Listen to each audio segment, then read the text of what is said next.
Hello everyone, in this video I'll show you how to create a game pass in Please Donate. But before that, please don't forget to leave a like and subscribe to this channel. So without further ado, let's get started. First thing we need to do is simply open up a browser and go to roblox.com, log into your account, and in the top menu select create. From here, all we need to do is scroll down under experience and select our place.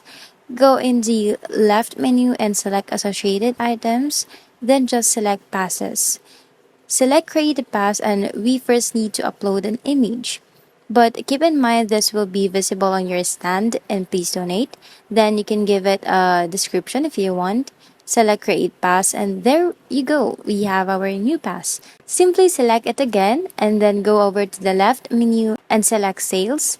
We need to select this little toggle for sale and then we can enter our price. Keep in mind that creators earn 70% of the price. Once you've entered your price, then select Save Changes.